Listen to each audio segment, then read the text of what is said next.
you believed in PWP, performance with purpose.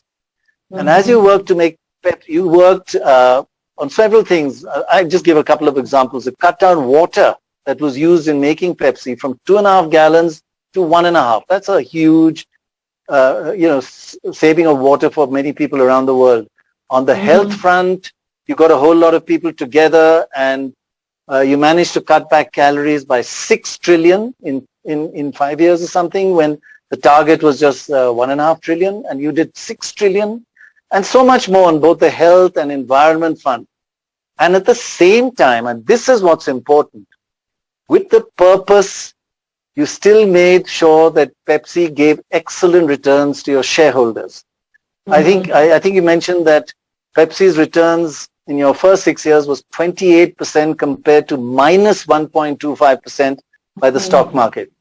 But I do feel that this performance with purpose has been a game changer, as I said, because so many CEOs in America like Satya Nadella, Sundar Pichai, and many, many more are now admired because they believe in running a business with both head and heart.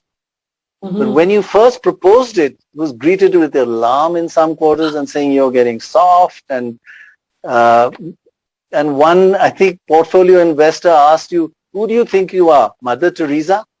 Do you remember that? Yeah.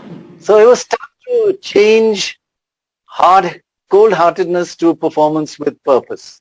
Was it? So, in my case, I wasn't trying to be soft or work on the hard numbers. That's not what I was trying to do. All that I was trying to do is future-proof the company. I wanted our company, PepsiCo, to be successful well into the future and not go into any trouble in societies or countries because of the business model we had. So my articulation of performance with purpose was not about giving money we made away for certain causes. It was, what if we changed the way we made money? What if we created a company where we cut the costs by doing the right things for society, and we did the right things for society so that society would give us a license to operate and we would be successful well into the future. The best example is water, what you talked about, Prannoy.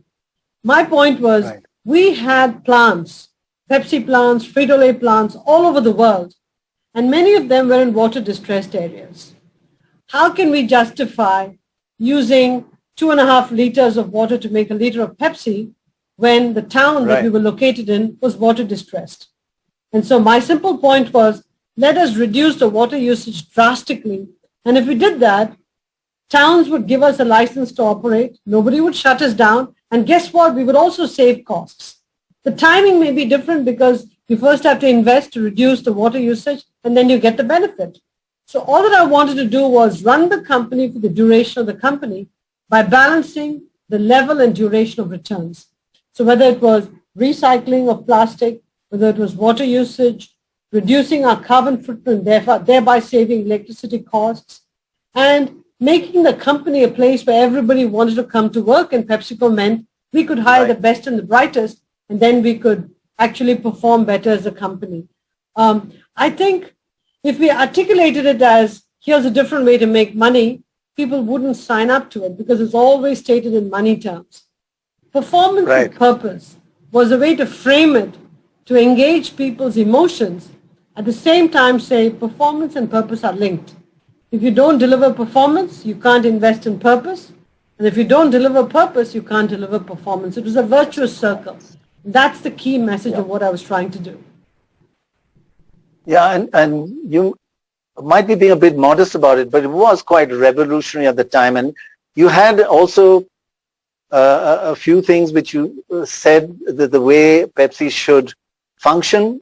And once again in that, you used the word, we must cherish our colleagues, our staff, cherish. And that became, oh gosh, that was also a game changer, but it made a huge difference. Look, at some point, you've got to use words that you're comfortable with. Some people might say, oh God, it sounds so woman. Yeah, I'm a female CEO. It sounds like me. So to me, the whole nourish, replenish, cherish, the 3 planks of purpose were words that I was comfortable with, and that's what I felt. Right. So I was trying to be authentic and say, this is how I want to run the company. as long as I'm CEO. And, it takes a while for people to get used to this language, but that's okay. We're going to talk to you. We're going to make it part of your lexicon, but this is the language we're going to use to communicate what we're doing. Anytime you engage on anything that's disruptive or game-changing, there are going to be a lot of skeptics, people who don't like the language or the program or the investments or the initiatives. But if you believe in what you're doing, and if you have a true north as to where you're going, I think people will fall in line. And if they don't, you've got to get them out of the system.